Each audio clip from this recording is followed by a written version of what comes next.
क्या आप मुझे बता सकते हैं जब भी कोई साइक्लिस्ट सर्कुलर मोशन में मूव करेगा तो वो बेंड क्यों होता है और वो मैक्सिमम कितना बेंड हो सकता है, ये आपको कमेंट करना है। अगर आपको ये कॉन्सेप्ट जानना है तो इस वीडियो को पूरा देखें और इस क्वेश्चन की मदद से हम इस कॉन्सेप्ट को समझेंगे। तो चलिए क्वेश्चन स्टार्ट करते हैं। क्वेश्चन को स्टार्ट करने से पहले मैं आपको बता देता हूं, अगर कॉन्सेप्ट समझ में आ जाए तो भाई वीडियो को लाइक कर देना और चैनल को सब्सक्राइब कर देना। अगर आपको फिजिक्स में कोई भी डाउट है तो टेलीग्राम पर ग्रुप ज्वाइन कर सकते हैं, फिजिक्स बाय विजय एकेडमी। अगर आप व्हाट्सएप पर बात करना चाहते हैं तो 1-to-1 मुझसे बात कर सकते हैं, मैंने नंबर यहां दिया हुआ है। अगर आपको इसके नोट्स चाहिए तो आप जो है वेबसाइट पर विजिट कर सकते हैं, www.vijayacademy.in पर एक रिसोर्स का टैब होगा, वहां से इसके पीडीएफ डाउनलोड कर सकते हैं। तो चलिए क्वेश्चन स्टार्ट करते हैं। क्वेश्चन क्या कह रहा है, a motor cyclist moving with a velocity of 72 kilometre per hour on a flat road. एक मोटर साइक्लिस्ट है जो किस वेलोसिटी से जा रहा है, 72 किलोमीटर पर आवर की वेलोसिटी से जा रहा है on a flat road. Take a turn on the road at a point where the radius of curvature of the road is 20 metre. वो फ्लैट रोड पर जा रहा है और एक सर्कुलर ट्रैक पर आता है ना, जिसकी रेडियस कितनी है, 20 मीटर।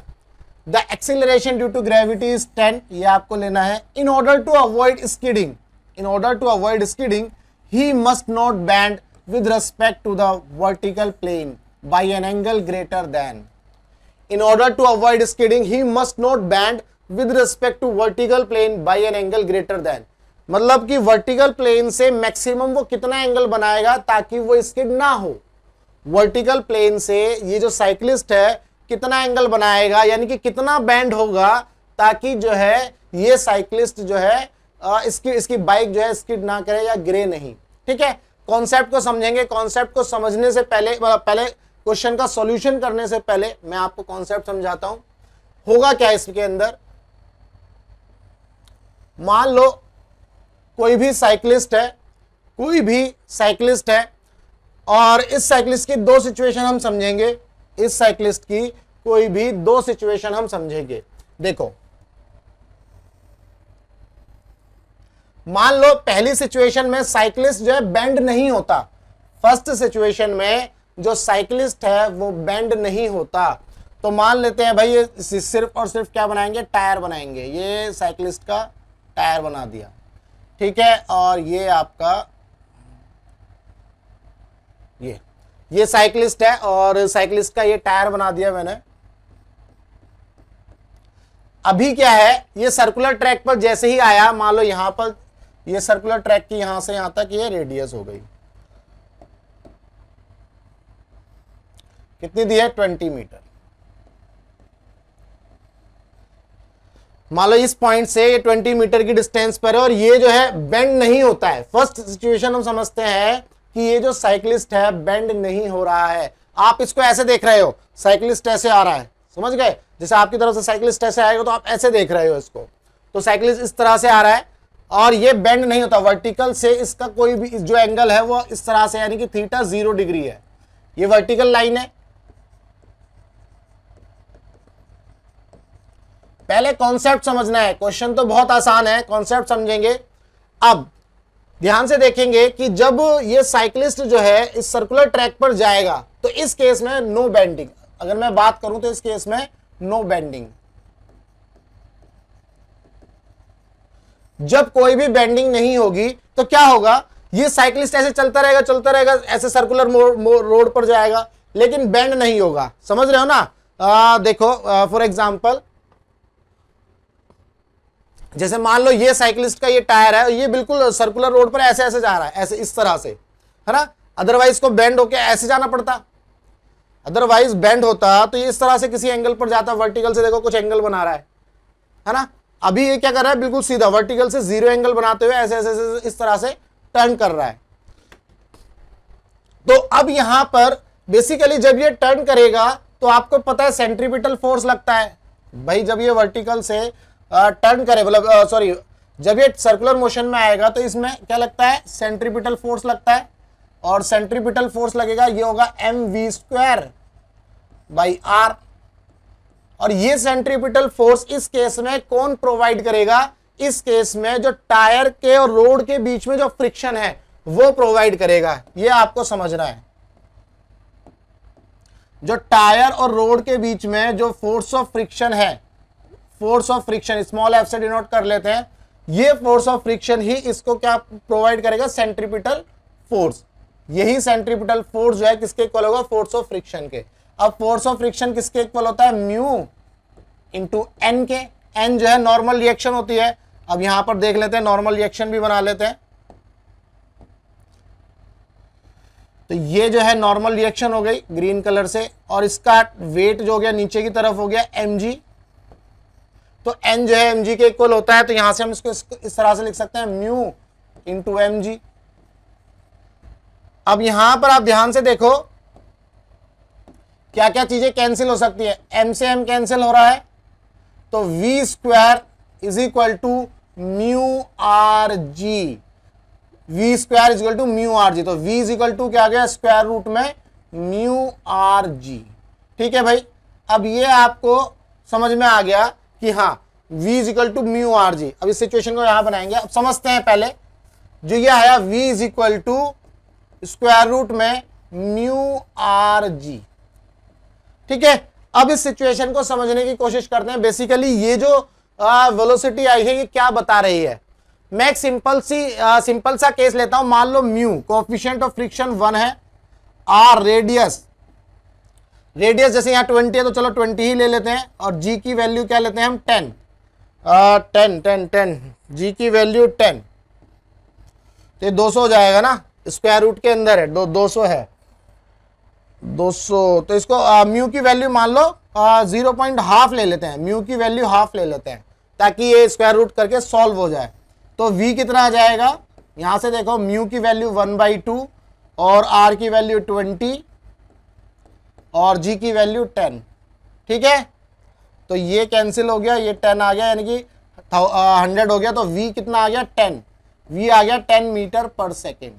v आ गया 10 मीटर पर सेकेंड। ठीक, अब ये जो v है ये क्या रिप्रेजेंट कर रहा है? क्योंकि हमें जो है ना क्वेश्चन को अच्छे से समझना है, कॉन्सेप्ट को समझना है, क्वेश्चन तो चुटकियों में हो जाएगा। अब ये जो v जो है 10 मीटर पर सेकेंड, ये क्या रिप्रेजेंट कर रहा है ये समझना है। मान लो कोई गाड़ी जो 72 किलोमीटर पर आवर पर चल रही है, ये वाली जो क्वेश्चन के हिसाब से दिया है। अब क्वेश्चन के हिसाब से अगर हम समझें, v इज इक्वल टू कितना है? 72 किलोमीटर पर आवर, यानी कि 5/18 से इसको मल्टीप्लाई कर दो, 18 चौक 72, 4 पंजे 20। v इज इक्वल टू आ गया 20 मीटर पर सेकेंड। ये आ गया 20 मीटर पर सेकेंड। तो ये आ गया v इज इक्वल टू 10। अब देखो ये मैक्सिमम वेलोसिटी कितनी है? ये केस था, इस केस में जब इस केस में ये सर्कुलर मोशन में जा रहा है लेकिन कोई बेंडिंग नहीं है, तो force of friction centripetal force के बराबर है। तो ये वो सिचुएशन है जब ये गाड़ी स्किड नहीं करेगी, अब इस केस में इसकी जो मैक्सिमम वेलोसिटी है वो 10 मीटर पर सेकेंड रहनी चाहिए थी, लेकिन क्वेश्चन के हिसाब से अगर देखा जाए तो वेलोसिटी कितनी है? 20 आ रही है। अब आप खुद सोचो, ये 20 इसका मतलब अगर इसको किलोमीटर पर आवर में करेंगे तो ये v is equal to 36 kilometre per hour आएगा ना। सिंपल हो गया। ये 72 है, ये 72 पे 20 आ रहा है तो 36 पे 10 आ जाएगा, 18 दूनी 36 है ना। तो वेलोसिटी 36 किलोमीटर पर आवर ये मैक्सिमम होनी चाहिए। अब आप सोचो, आप नॉर्मली जो बाइक चलाते हो, जब आप रोड पर चलते हो तो 36 पे तो मुश्किल ही चलते हैं। जब हम किसी फ्लाईओवर पर आ गए या मान लो कोई रोड खाली है, तो रोड खाली है तो आप 36 की स्पीड पे तो चलते नहीं हो, आप 40, 50, 60 की स्पीड पे चलते हो। तो कहने का मतलब ये है, जैसे ही आपकी स्पीड 36 से ऊपर होगी आपकी साइकिल गिर जाएगी, स्किड कर जाएगी। तो ये जो सिचुएशन है mv square upon r is equal to force of friction, ये उस केस में है, एक तो जब बेंडिंग नहीं हो रही, दूसरा इस केस में ये इक्वेशन इक्वेट कब होगी? जब ये बेंडिंग नहीं होगी। जैसे ही इस केस में आपका वेलोसिटी बढ़ेगा, जैसे इस केस में आपकी वेलोसिटी बढ़ेगी, सेंट्रीपिटल फोर्स बढ़ जाएगा, लेकिन फोर्स ऑफ फ्रिक्शन इतना कैपेबल नहीं होगा कि आपके टायर और रोड के बीच में जो है उसको होल्ड कर पाए। तो ये सेंट्रीपिटल फोर्स बढ़ जाएगा, जिसकी वजह से आपकी जो बाइक है या साइकिलिस्ट है स्किड कर जाएगा। क्या ये बात क्लियर है? तो यहां पर मैंने आपको बस ये बताने की कोशिश करी है कि वेलोसिटी की वैल्यू जो होती है यहां बहुत कम है, यहां पर वेलोसिटी की जो मैक्सिमम वैल्यू वो बहुत कम है 36। बताओ 36 में तो बाइक जो है 40 पे चलती है। नॉर्मल एवरेज स्पीड होती है, अगर आप अपने घर से स्कूल के लिए या कहीं मार्केट के लिए निकलोगे, बाइक या स्कूटी की जो स्पीड है वो नॉर्मली 40, 50, 60 ऐसे चलती है ना। 36 तो बहुत ही कम चलती है। तो ये 36 जो है ना बहुत कम है, 36 जो है बहुत कम है। तो इसीलिए यहां पर बेसिकली जैसे ही स्पीड बढ़ाएंगे तो वो फोर्स ऑफ फ्रिक्शन इतना कैपेबल नहीं होगा कि इसको जो है इस सेंट्रीपिटल फोर्स को रोक ले, है ना। इसीलिए जो है आपकी जो बाइक है वो स्किड कर जाएगी। उम्मीद करता हूं आपको ये वाला केस समझ में आ गया कि वर्टिकल लाइन नो बेंडिंग। अब अगर हम दूसरा केस समझें, जिस केस में ये बेंडिंग करेगा। अब बेंडिंग क्यों करेगा उसी को समझना है हमें। मान लो अब साइक्लिस्ट जो है बेंड करता है, ये हमने टायर बना दिया, ठीक है भाई, और ये इसका एक्सेल हो गया।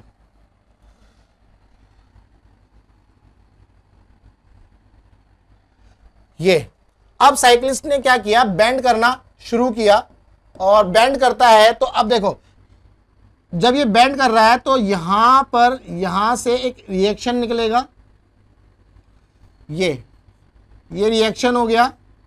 मान लो इस पॉइंट पर इसका सेंटर ऑफ मास है, इस पॉइंट पर सेंटर ऑफ मास है साइक्लिस्ट का, तो यहां से इसका वेट हो गया mg, ठीक है भाई। ये रिएक्शन है, नॉट रेडियस, ध्यान रखना।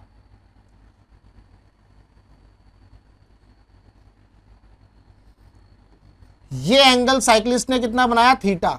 यही एंगल हमें यहां निकालना है। बेसिकली साइक्लिस्ट बेंड क्यों हो रहा है अब हम इसको जानने की कोशिश कर रहे हैं। यहां पर साइक्लिस्ट बेंड नहीं हो रहा था, लेकिन लिमिटेशंस थी, वेलोसिटी की जो वैल्यू थी वो बहुत कम थी। लेकिन यहां पर साइक्लिस्ट जो है बेंड करेगा जब भी वो किसी वेलोसिटी से मूव कर रहा है। मान लो let's say 72 kilometre per our की वेलोसिटी से मूव कर रहा है, तो वो कितना बेंड होगा ताकि वो गिरे ना, यही तो पूछ रहा है, यही हमें फाइंड आउट करना है। तो यहां देखो ये हो गया mg, ये r है, इस r का अगर ये एंगल थीटा है तो ये एंगल भी आपका थीटा हो जाएगा। उम्मीद करता हूं आपको ये समझ में आ रहा है। जैसे ये थीटा हो गया तो ये कितना हो गया, r cos थीटा, और ये कितना हो जाएगा, r sin थीटा। क्या ये बात क्लियर है? अब यहां से आप देखो r cos थीटा या r sin थीटा लिखते हैं पहले। r sin थीटा जो है, ये जो r sin थीटा है, ये वाला कंपोनेंट जो है सेंट्रीपिटल फोर्स प्रोवाइड करेगा इस केस में, mv स्क्वायर बाई r। ये रेडियस हो गई अपॉन में, अच्छा नॉट अपॉन, ठीक है। अब r cos थीटा किसके इक्वल हो रहा है, mg के। r cos थीटा आपका किसके इक्वल हो रहा है, mg के। अब आपको दो इक्वेशन मिल गए, इक्वेशन 1 और इक्वेशन 2। दोनों को क्या कर दो, डिवाइड कर दो भाई। इक्वेशन 1 और इक्वेशन 2 को आप क्या कर दो, डिवाइड कर दो। तो मैं यहीं कर देता हूं, स्पेस कम होने की वजह से मैंने जब इसको यहां डिवाइड किया तो क्या कैंसिल हो रहा है, देखो r से r कैंसिल हो रहा है, m से m कैंसिल हो रहा है। तो हमें क्या मिला, tan theta is equal to v square by r g. tan theta हमें मिला v square by r g. क्या ये बात क्लियर है? ये हमें मिल गया। अब बेसिकली ये सारी वैल्यू इसमें पुट करो और आपको थीटा मिल जाएगा। देखो करके देख लो, tan थीटा, हमें थीटा ही तो निकालना है। v वेलोसिटी कितनी है, 72, यानी इसकी जो वैल्यू है 20 है। वी स्क्वायर मैं यहां कर लेता हूं, tan theta is equal to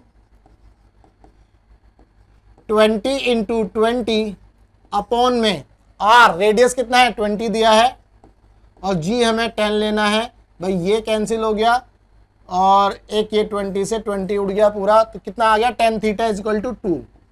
tan theta is equal to 2, तो थीटा कितना आ गया, tan इनवर्स 2। तो थीटा आ गया आपका tan इनवर्स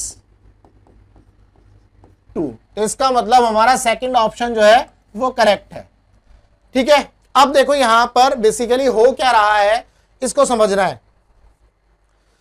सबसे पहली बात तो यहां पर यह है कि जब यहां पर हमने जब साइक्लिस्ट बेंड होगा तो यहां पर फ्रिक्शन का कोई रोल नहीं है, यहां पर फ्रिक्शन का कोई रोल नहीं है।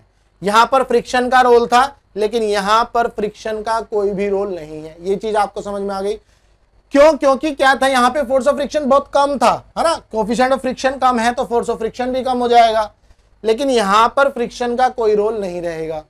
यहां पर जो सेंट्रीपिटल फोर्स है वो कौन प्रोवाइड करेगा, आर साइन थीटा। ये वाला जो कंपोनेंट है, जो नॉर्मल रिएक्शन लग रहा है ना इस सरफेस से, ऐसे जो नॉर्मल रिएक्शन लगेगा उसका नॉर्मल रिएक्शन जो आर साइन थीटा वाला कंपोनेंट इस केस में सेंट्रीपिटल फोर्स प्रोवाइड करेगा। ये बात आपको क्लियर हो गई। दूसरा, जब आप इस फॉर्मूले में देखोगे इसमें कोएफिशिएंट ऑफ फ्रिक्शन है ही नहीं, यहां म्यू आर जी है, यहां पर है ही नहीं म्यू। तो जब म्यू हट गया, म्यू बहुत कम रहता है, ये म्यू हट गया तो इसका कोई रोल नहीं रहा। सिर्फ और सिर्फ जब साइक्लिस्ट बेंड करेगा उस केस में ये थीटा के ऊपर डिपेंड करेगा। अब देखो, मान लो रेडियस फिक्स हो गई, फॉर एग्जांपल रेडियस जो है फिक्स हो गई। यहां पर देख लेते हैं, मान लो ये जो रेडियस है, मान लो यहां से ये सर्कुलर ट्रैक है, साइक्लिस्ट यहां पर है, यहां ले लेते हैं। तो ये जो रेडियस है एक बार फिक्स हो गई। जब ये रेडियस फिक्स हो गई, अब ये साइक्लिस्ट जो है मान लो वेलोसिटी जो है 20 पे चल रहा है, 30 पे चल रहा है, 40 पे चल रहा है, 50 पे चल रहा है, 60 पे चल रहा है, 80 पे चल रहा है, इस तरह से। लेकिन रेडियस फिक्स है, अभी रेडियस फिक्स है। तो देखो जैसे जैसे वेलोसिटी बढ़ेगी इसका जो थीटा है वो इंक्रीज करेगा, जो थीटा है वो इंक्रीज करेगा। अगर मैं थीटा की बात करूं तो ये इसे बढ़ाना पड़ेगा, थीटा जो है इसको क्या करना पड़ेगा, बढ़ाना पड़ेगा। ये बात आप समझ पा रहे हो, यानी कि इसे वर्टिकल से ज्यादा बैंड होना पड़ेगा, ये एंगल और इधर जाएगा। जैसे जैसे इसकी वेलोसिटी बढ़ेगी वैसे वैसे जो है इसका थीटा भी बढ़ता चला जाएगा वर्टिकल से। ये थीटा वर्टिकल लाइन से है, ध्यान रखना। तो ये थीटा जो है बढ़ता चला जाएगा। तो इसका मतलब इस केस में जैसे ही आर फिक्स हो गया, वी भी इसने बोल दिया भैया 72 है। अब बताओ थीटा जो है मैक्सिमम कितना होगा ताकि ये स्किड ना करे। तो ये थीटा वही मैक्सिमम वैल्यू आई है ताकि ये साइक्लिस्ट स्किड ना करे। मान लो थीटा जो है 72 है, मान लो बोलता है 100 किलोमीटर पर आवर है, तो उस केस में थीटा निकालो। तो जैसे ये 100 होता तो आप जो है इस वी स्क्वायर की जगह जो है 100 मीटर पर 100 को मीटर पर सेकंड में कन्वर्ट करते और यहां वैल्यू रखते तो थीटा निकालते। तो ये थीटा की वैल्यू और ज्यादा आती। दैट मीन्स जितनी ज्यादा वेलोसिटी होगी उतना ही ज्यादा साइक्लिस्ट को बेंड करना पड़ेगा। क्या ये बात क्लियर है? उम्मीद करता हूं इस क्वेश्चन से आपको ये कॉन्सेप्ट समझ में आ गया कि जैसे जैसे वेलोसिटी बढ़ती चली जाएगी वैसे वैसे जो साइक्लिस्ट है उसको अपना एंगल जो है बढ़ाना पड़ेगा, यानी कि उसको ज्यादा बेंड होना पड़ेगा, उसको अपनी साइकिल जो है ज्यादा बेंड करनी पड़ेगी। जैसे जैसे वेलोसिटी बढ़ेगी वैसे वैसे साइक्लिस्ट को ज्यादा बेंड करना पड़ेगा। यही कॉन्सेप्ट आपको समझना था। यहां पर बेंड नहीं हो रहा था, यहां बेंड हो रहा है, तो कंडीशन क्या थी वही समझाया है मैंने। तो उम्मीद करता हूं आपको इस क्वेश्चन की मदद से कॉन्सेप्ट भी समझ में आ गया। बेंडिंग ऑफ साइक्लिस्ट जो टॉपिक है ये उसके ऊपर है। तो अगर कॉन्सेप्ट अच्छे से समझ में आ गया है तो भैया वीडियो को लाइक कर देना और चैनल को सब्सक्राइब कर देना। चलिए आगे बढ़ते हैं, नेक्स्ट क्वेश्चन देखेंगे। नेक्स्ट क्वेश्चन क्या कहता है? क्या आप मुझे बता सकते हैं कि जब भी कोई ऑब्जेक्ट यूनिफॉर्म सर्कुलर मोशन में मूव करेगी तो कौन सा फोर्स लगता है? वो कौन सा फोर्स है जिसकी वजह से कोई भी ऑब्जेक्ट यूनिफॉर्म सर्कुलर मोशन में मूव करेगा? चलिए इसी कॉन्सेप्ट को समझेंगे इस क्वेश्चन की मदद से। क्वेश्चन क्या कह रहा है? क्वेश्चन बोल रहा है the force required to keep a body in uniform circular motion is. जब भी कोई ऑब्जेक्ट यूनिफॉर्म सर्कुलर मोशन में रहेगा तो कौन सा फोर्स लगता है, ये हमें समझना है। देखो हम इसको ध्यान से समझेंगे, थोड़ा अच्छे से समझने की कोशिश करेंगे। वैसे तो आंसर आसान है बट मैं आपको किसी दूसरे तरीके से समझाऊंगा। उम्मीद करता हूं आपको ये चीज समझ में आ जाएगी। कॉन्सेप्ट को ध्यान से समझेंगे, रटना नहीं है, किसी भी चीज को रटना नहीं है। देखो आपको पता है कि ये रेडियस वेक्टर होता है, ये रेडियस वेक्टर है, और इस केस में जो सेंट्रीपिटल फोर्स लगता है, इस केस में ये सेंट्रीपिटल फोर्स लगता है इस डायरेक्शन में, है ना? ये पता है आपको। या सेंट्रीपिटल एक्सीलरेशन की बात कर लेते हैं या रेडियल एक्सीलरेशन की बात कर लेते हैं, इस डायरेक्शन में लगता है। और इस केस में अगर आप देखो, अगर मान लो ये नॉन यूनिफॉर्म का केस है तो ये मान लो इसके ऊपर क्या लगेगा, टेंजेंशियल एक्सीलरेशन। ये टेंजेंशियल एक्सीलरेशन हो गया। अब क्या कर सकते हैं इसमें, इसका जो नेट एक्सीलरेशन होगा वो हम निकाल सकते हैं पैरेललोग्राम लॉ की मदद से। ये हमारा नेट ए नेट हो जाएगा। अब ये तो मैंने लिख लिया भाई, ये समझना जरूरी है। देखो एक्सीलरेशन क्या होता है, नेट एक्सीलरेशन। नेट एक्सीलरेशन क्या होता है, अगर इसका मैग्नीट्यूड देखें तो ये होता है v² बाई आर। वी ऐसे नहीं लिखते हैं, जो रेडियल एक्सीलरेशन या सेंट्रीपिटल एक्सीलरेशन का स्क्वायर प्लस टेंजेंशियल एक्सीलरेशन का स्क्वायर, यही होता है। अब क्या हम इसको इस तरह से लिख सकते हैं, v स्क्वायर बाई आर, ये रेडियस हो गई, और इसका स्क्वायर प्लस जो टेंजेंशियल एक्सीलरेशन होता है वो dv अपॉन में dt होता है, और इसका स्क्वायर। ठीक है। अब जब केस यूनिफॉर्म सर्कुलर मोशन का होगा, जब केस यूनिफॉर्म सर्कुलर मोशन का होगा, यूनिफॉर्म सर्कुलर मोशन, ये ध्यान रखना, ये जो इक्वेशन है ये नॉन यूनिफॉर्म सर्कुलर मोशन के लिए है, नॉन यूनिफॉर्म सर्कुलर मोशन के लिए है, ये ध्यान रखना, क्योंकि यहां पर जो स्पीड है with respect to time change हो रही है, तो जब स्पीड चेंज होगी तो एक्सीलरेशन में चेंजेस आएंगे, तो at वाला कंपोनेंट मिलता है आपको, ये मैं पहले भी बता चुका हूं। अब चूंकि ये यूनिफॉर्म सर्कुलर मोशन का केस है, तो इस केस में क्या क्या पॉसिबिलिटीज होंगी ये आपको समझना है। जब ये यूनिफॉर्म सर्कुलर मोशन का केस होगा तो इस केस में जो ओमेगा होता है, मैं यहां बता देता हूं, ध्यान से समझेंगे, इस केस में जो ओमेगा होता है वो कांस्टेंट होगा। इस केस में ओमेगा क्या होता है, कांस्टेंट होगा। जब ओमेगा कांस्टेंट होगा तो आपको ओमेगा कांस्टेंट हो गया, तो जब, और रेडियस भी फिक्स है, तो आपका जो v है यानी कि स्पीड, स्पीड क्या होगी, कांस्टेंट होगी। स्पीड क्या होगी, कांस्टेंट, चेंज नहीं होगी। स्पीड कांस्टेंट होगी तो चेंज नहीं होगी। ठीक है भाई। ओमेगा क्या होता है, change in displacement upon time. हाँ, तो ओमेगा कांस्टेंट होगा, v भी आपका कांस्टेंट होगा, स्पीड कांस्टेंट होगी। जब स्पीड कांस्टेंट होगी तो dv बाई dt वाला जो कंपोनेंट है ये आपका क्या हो जाएगा, zero. That means dv upon में dt जो है ये क्या हो जाएगा, जीरो। जैसे ही ये जीरो हुआ तो इस केस में टेंजेंशियल एक्सीलरेशन आपको नहीं मिलेगा, यानी कि ये वाली जो टर्म है ये जीरो हो जाएगी, ये यहां से समझ लेना। ठीक है भाई। जैसे ही ये टर्म जीरो हो गई तो आपको सिर्फ और सिर्फ जो नेट एक्सीलरेशन मिलता है वो सिर्फ और सिर्फ किसके इक्वल मिलेगा, v स्क्वायर बाई आर के मिलेगा, v स्क्वायर बाई आर के मिलेगा। तो इस केस में अगर आप फोर्स निकालते हो भाई न्यूटन्स लॉ के हिसाब से, जो फोर्स होगा वो क्या होता है, मास इनटू एक्सीलरेशन। तो मास हो गया इस बॉल का या जो भी ऑब्जेक्ट है यहां पर, इसका मास मान लो m है, तो एक्सीलरेशन कितना लगेगा, सिर्फ और सिर्फ a net v square by r के, और v स्क्वायर बाई आर के ये लगेगा। दैट मीन्स जो भी फोर्स है वो टोटल जो है सेंट्रीपिटल फोर्स की वजह से, सेंट्रीपिटल फोर्स की वजह से लगेगा, है ना। जो भी फोर्स है, जो भी नेट फोर्स है वो क्या आ रहा है, सेंट्रीपिटल फोर्स के इक्वल आ रहा है। बेसिकली यही मेरे को समझाना था। ठीक है भाई। तो यहां पर आप देख सकते हो कि यूनिफॉर्म सर्कुलर मोशन में सिर्फ और सिर्फ सेंट्रीपिटल फोर्स लगेगा।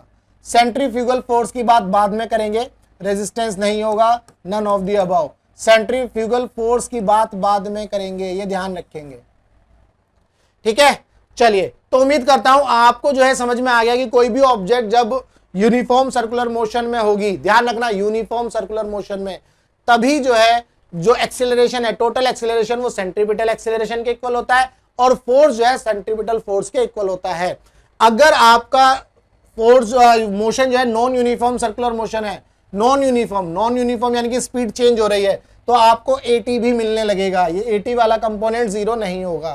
क्लियर है। तो चलिए, उम्मीद करता हूं आपको इस क्वेश्चन का जो कॉन्सेप्ट है अच्छे से समझ में आ गया। अब जो है नेक्स्ट क्वेश्चन देखते हैं। क्या आप मुझे बता सकते हैं कि जब कोई ऑब्जेक्ट यूनिफॉर्म सर्कुलर मोशन में होती है तो उस केस में सेंट्रीपिटल फोर्स लगता है, तो सेंट्रीपिटल फोर्स का क्या फॉर्मूला होता है, अभी कमेंट करके बताइए। इस क्वेश्चन में हम जो है सेंट्रीपिटल फोर्स के फॉर्मूले को ही समझने की कोशिश करेंगे। जैसा कि अभी पिछले क्वेश्चन में मैंने आपको बताया कि सेंट्रीपिटल फोर्स कैसे ड्राइव हुआ, वही मैं यहां पर बताने की कोशिश करूंगा। तो ध्यान से समझेंगे। क्वेश्चन क्या कह रहा है, the magnitude of the centripetal force acting on a body of mass m executing uniform circular motion with radius r, है ना, विद स्पीड v। तो ठीक है, ये सब पढ़ लेना आप। बाकी तो मैंने आपको यहां पर बताया, इस क्वेश्चन में देखो मैंने सारा बताया था, जो हमारा सेंट्रीपिटल फोर्स आया था mv स्क्वायर बाई आर के इक्वल आया था। इस क्वेश्चन को mv स्क्वायर बाई आर जब हमने देखा, प्रूफ किया, तो जो सेंट्रीपिटल फोर्स है वो किसके इक्वल है, mv स्क्वायर बाई आर के। तो अगर आप इसको ध्यान से देखो तो सेकंड ऑप्शन आपको मिल रहा है mv स्क्वायर बाई आर के। तो उम्मीद करता हूं इसको समझाने के लिए आप क्वेश्चन नंबर 55, ये जो क्वेश्चन है इसको अच्छे से देख लेना, इसी की मदद से आपका ये वाला क्वेश्चन भी हो जाएगा। तो चलिए नेक्स्ट क्वेश्चन देखते हैं, नेक्स्ट क्वेश्चन क्या कहता है। अब ये क्वेश्चन क्या कह रहा है, क्वेश्चन को ध्यान से समझेंगे। A ball of mass 0.25 kg attached to the end of a string of length 1.96 metre is moving in a horizontal circle. एक बॉल जिसका मास 0.25 kg है, अटैच्ड है किससे, एंड ऑफ स्ट्रिंग, एक रस्सी से अटैच्ड है, स्ट्रिंग मतलब रस्सी मान लेते हैं, और जिसकी लेंथ है 1.96 metre and moving in a horizontal circle, मतलब ऐसे घुमा रहे हैं इस तरह से, है ना। ये हॉरिजॉन्टल सर्कल है ना, अगर आप ऊपर से देखोगे तो ये आपको प्लेन नजर आएगा, ठीक। The string will break if the tension is more than 25 newton. जो स्ट्रिंग है वो ब्रेक हो जाएगी if tension is more than 25 newton. What is the maximum speed with which the ball can be moved. तो हमें ये निकालना है कि जो स्पीड है बॉल की वो कितनी होगी, what is the maximum speed with which the ball can B move, ताकि रस्सी टूटे ना, है ना। तो मैक्सिमम टेंशन है 25 न्यूटन। तो ध्यान से समझेंगे इस क्वेश्चन को। भाई मान लो ये वो सर्कुलर मोशन में मूव कर रही है रस्सी, ये ठीक है, यहां पर एक सॉरी ये जो मास है ये सर्कुलर मोशन में मूव कर रहा है, ठीक है, ये सर्कुलर मोशन में, और यहां से ये रस्सी इसको बांधी हुई है, इसकी जो रेडियस है 1.96, ठीक है भाई। और ये जो मास है ऐसे ऐसे घूम रहा है इस तरह से, ऊपर से देखोगे तो आपको ये वर्टिकल हॉरिजॉन्टल सर्कल लगेगा, ठीक है। ये वाली सिचुएशन दी हुई है। अब ये जो बॉल है, जो इसकी v स्पीड है, ये मैक्सिमम कितनी होनी चाहिए ताकि ये जो है रस्सी टूटे ना, है ना, यही तो निकालना है हमें। अब देखो चूंकि ये रस्सी इससे बंधी हुई है, अगर आप इस पॉइंट पर देखोगे तो टेंशन क्या होगी ये समझना है। इस पॉइंट पर जो टेंशन होगी वो क्या होगी, वो टेंशन इस डायरेक्शन में लगेगी, ये हो गई टेंशन। टेंशन जो है जहां पर भी कांटेक्ट पॉइंट होता है उससे दूर रहती है। जैसे फॉर एग्जांपल पुली वाले केसेस आप देखोगे, पुली के क्वेश्चंस, मान लो ये मास है यहां अटैच्ड है ना, एक मास यहां पर अटैच्ड है, तो अगर इसका वेट नीचे है mg, तो इसमें टेंशन ऊपर रहती है इस तरह से, यहां पर टेंशन डाउनवर्ड रहेगी, इधर टेंशन ऊपर रहती है, इधर डाउनवर्ड रहती है, ये टेंशन लगती है, इसको क्या बोलते हैं, टेंशन। मान लो ये टेंशन है तो इसका मास मान लो कैपिटल M और G, इस तरह से ले लेते हैं। तो इसी तरह से जैसे यहां पर कांटेक्ट पॉइंट है तो ये टेंशन जो इससे अलग रहेगी, इससे दूर रहेगी, तो ये टेंशन आ गई।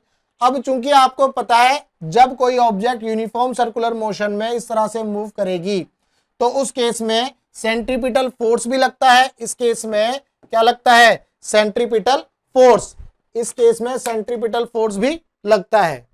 तो हमारा इस केस में क्या आ गया भाई, ये सेंट्रीपिटल फोर्स भी आ गया।